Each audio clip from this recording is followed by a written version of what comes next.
A short time ago, the U.S. military carried out massive precision strikes on the three key nuclear facilities in the Iranian regime. দর্শক, আন্তর্জাতিক রাজনীতিতে এক নাটকীয় মোড় নিয়ে এসেছেন মার্কিন যুক্তরাষ্ট্রের president Donald Trump. Built this horribly destructive enterprise.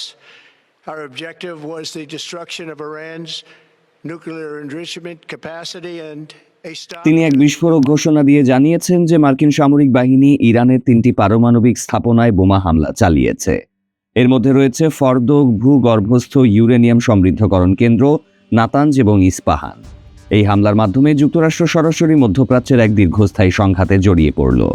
ওয়াশিংটনের স্থানীয় সময় রাত 8টার কিছু আগে নিজের সামাজিক যোগাযোগ মাধ্যম ট্রুথ সোশ্যালে ট্রাম্প এই চাঞ্চল্যকর ঘোষণা দেন। তিনি লিখেছেন, আমরা ইরানের 3টি পারমাণবিক স্থাপনায় সফলভাবে হামলা সম্পন্ন করেছি, যার মধ্যে রয়েছে ফর্দো, নাতানজ ও ইস্পাহান।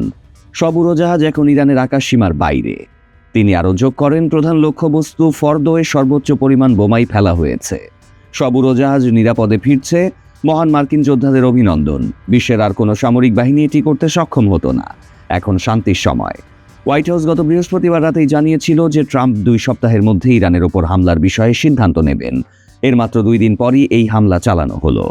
ইসরায়েলি কর্মকর্তারা আগে থেকেই যুক্তরাষ্ট্রের এই হামলার ব্যাপারে জানতেন এবং পরে ট্রাম্প নিজেও ইসরায়েলের প্রধানমন্ত্রী বেনিয়ামিন নেতানিয়াহুর সাথে এ নিয়ে কথা বলেছেন। তবে তাৎক্ষণিকভাবে স্পষ্ট নয় যুক্তরাষ্ট্র ঠিক কতগুলো বোমা ফেলেছে বা এই বোমা হামলার কারণে ইরানের ইউরেনিয়াম সমৃদ্ধকরণ ও পারমাণবিক অস্ত্র তৈরির সক্ষমতা কতটুকু ক্ষতিগ্রস্ত হয়েছে। মধ্যপ্রাচ্যের এই সংঘাতে যুক্তরাষ্ট্রের জড়ানো নিয়ে ট্রাম্প নিজেও দ্বিধায় ছিলেন। হোয়াইট হাউসের ভেতরে বাইরে কিছু উপদেষ্টা ট্রাম্পকে বোমা হামলা থেকে বিরত রাখতে চেষ্টা করেছিলেন।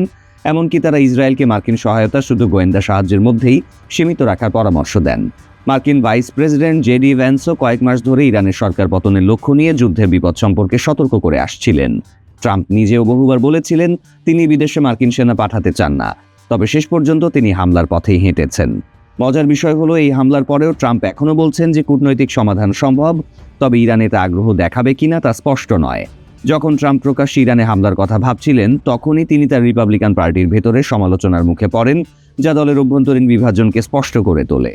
এর আগে ইসরায়েল যখন ইরানে হামলা শুরু করে, তখন ট্রাম্প প্রশাসনের তরফ থেকে প্রথম বিবৃতিতে পররাষ্ট্রমন্ত্রী মার্কো রুবিও যুক্তরাষ্ট্রকে যুদ্ধ থেকে দূরে রাখেন এবং ইসরায়েলের পাশে থাকার কোনো উল্লেখও ছিল না, যা ছিল একটি অস্বাভাবিক ঘটনা। তবে যখন দেখা গেল ইসরায়েলের প্রথম রাতের হামলা সফল, তখন ট্রাম্প সেই অভিযান নিয়ে নিজের কৃতিত্ব দাবি করতে শুরু করেন। সাংবাদিকদের তিনি ইঙ্গিত দেন, এই মিশনে তার ভূমিকা লোকের ধারণার চেয়েও বেশি। এমনকি কানাডায় G7 সম্মেলনে যাওয়ার প্রস্তুতি নেওয়ার সময় তিনি ব্যক্তিগতভাবে বলেছিলেন যে সম্ভবত তাকে সবচেয়ে বড়টি ফেলতে হবে। এখানে তিনি 30,000 পাউন্ড ওজনের বাংকার বিধ্বংসী বোমার কথা বলছিলেন, যেগুলো কেবল যুক্তরাষ্ট্রের কাছেই আছে। একসময় ইরাক যুদ্ধের সমালোচনার মাধ্যমে আংশিকভাবে নিজের রাজনৈতিক ক্যারিয়ার গড়ে তোলা ট্রাম্পের প্রথম মেয়াদের যে ঘটনা নিয়ে তিনি সবচেয়ে গর্ব করেন, তা হলো ইরানি জেনারেল কাসেম সোলাইমানিকে হত্যা। এই ঘটনা তার অনেক অনড় হস্তক্ষেপ বিরোধী সমর্থনকে দূরে ঠেলে দিলেও ট্রাম্প বারবার বলেছেন যে এটি যুক্তরাষ্ট্রের স্বার্থেই করা হয়েছিল এবং এটি ছিল প্রয়োজনীয়। এখন প্রশ্ন হলো, ট্রাম্পের এই পদক্ষেপ মধ্যপ্রাচ্যের পরিস্থিতিকে কোন দিকে নিয়ে যাবে? ইরান কি পাল্টা হামলা চালাবে? আর কূটনৈতিক সমাধানের যে কথা ট্রাম্প বলছেন, তার বাস্তবায়ন কতটা সম্ভব? আন্তর্জাতিক সম্পর্ক বিশেষজ্ঞরাও এই হামলার সুদূর প্রসারী প্রভাব নিয়ে সন্দিহান।